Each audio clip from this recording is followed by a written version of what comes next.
अमावस्या के दिन आपको लगता है कि हमारे पूर्वजों का उद्धार नहीं हुआ, हमारे पूर्वजों का कल्याण नहीं हुआ, कहीं अधोगति में कोई चला गया है, उसका बस एक बार, रोज नहीं जरूरत है, प्रतिदिन जरूरत ही नहीं, महीने में एक बार अगर अमावस्या के दिन भी आपने चंदन के थोड़ा सा चंदन अगर मेरे देवाधिदेव महादेव को 7 स्थान पर समर्पित किया है। अशोक यहाँ पर वर्णन कर रही है, मैना, धन्य और कला की कथा कह रही है। तीनों ने सनकादि ऋषियों से मांगा। चंदन भगवान को अति प्रिय होता है और चंदन ही एक ऐसा होता है जो पितरों को भी प्रिय होता है, जिसका स्पर्श मात्र लगने से पूर्वजों का कल्याण हो जाता है।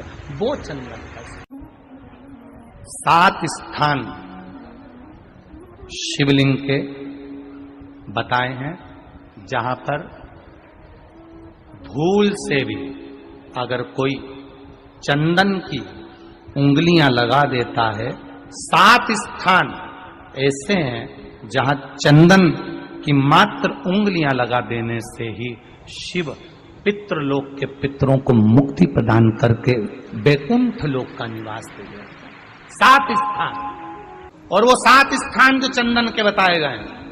पहला, भगवान देवाधिदेव महादेव के शिवलिंग पर चंदन का लेपन। समझ लेना जरा बहुत अच्छे से। आपको लगता है स्वप्न में कोई मुर्दे दिख रहे हैं, या कोई जल रहा है, या कोई मर रहा है, या कोई चला गया है, ऐसा भय लगता है। बच्चों को मानी भेजूंगी ऐसा हो जाएगा, पति को मानी भेजूंगी ऐसा हो जाएगा, कोई हमारे कोई गलत तो नहीं कर रहा है, आपको लगता है। 7 स्थान चंदन के बताएं महाराज। पहला शिवलिंग,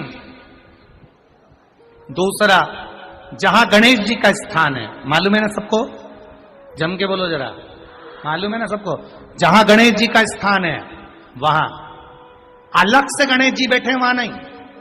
शिवलिंग में जलाधारी के ठीक सामने राइट में गणेश, लेफ्ट में कार्तिकेय, बीच में अशोक सुंदरी।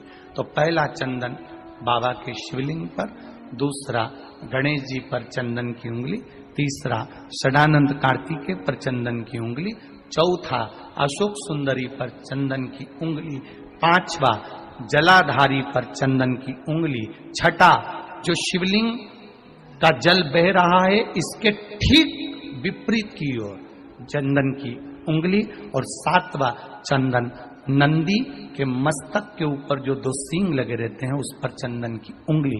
ये कब लगाई जाती है? या तो अमावस्या के दिन आपको लगता है कि हमारे पूर्वजों का उद्धार नहीं हुआ, हमारे पूर्वजों का कल्याण नहीं हुआ, कहीं अधोगति में कोई चला गया है, उसका बस एक बार, रोज नहीं जरूरत है, प्रतिदिन जरूरत ही नहीं, महीने में एक बार अगर अमावस्या के दिन भी आपने चंदन के थोड़ा सा चंदन अगर मेरे देवाधिदेव महादेव को 7 स्थान पर समर्पित किया है। अशोक यहाँ पर वर्णन कर रही है, मैना, धन्य और कला की कथा कह रही है। तीनों ने सनकादि ऋषियों से मांगा। चंदन भगवान को अति प्रिय होता है और चंदन ही एक ऐसा होता है जो पितरों को भी प्रिय होता है, जिसका स्पर्श मात्र लगने से पूर्वजों का कल्याण हो जाता है। वो चंदन का। आपके घर में पितृदोष है, आपको ऐसा महसूस होता है, आपको लगता है, तो किसी भी नवरात्रि के पहले जो अमावस्या पड़ती है, मान लो अपन अमावस्या पड़ी, आप एक अंदाजा लगाइए, तो जिस दिन अमावस्या रहे उस दिन चावल की कटोरी में एक कपूर का टुकड़ा रख दीजिए महाराज, छोटा सा, और कपूर का टुकड़ा रखकर उस कपूर को दरवाजे के बाहर कटोरी में ही, चावल रखी हुई कटोरी में ही उसको पितरों का स्मरण कर कर जला दीजिए। और जलाने के बाद उस चावल को कहीं भी किसी भी वृक्ष की छांव में पक्षियों के लिए डाल दीजिए।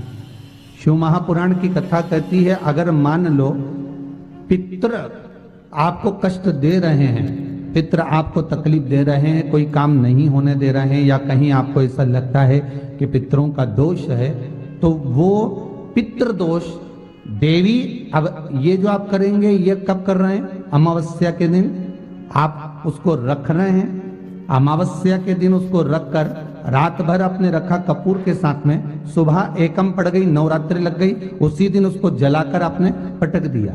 अर्थात उससे देवी और पितृ इन दोनों का आशीर्वाद जो प्राप्त होता है, तो घर में से पितृदोष समाप्त होकर लक्ष्मी की वृद्धि प्रारंभ हो जाती है, कार्य में सिद्धता आ जाती है। मान लो अगर पितृदोष है तो करो, नहीं है बड़े अलमस्ती से रहो। तो ये पितृदोष का स्मरण। तो यहाँ शास्त्र कह रहा है कि पितरों का जो लोक होता है, पितर जो लोक होता है, उस पितृलोक में 64 योगिनियां प्रवेश नहीं करती।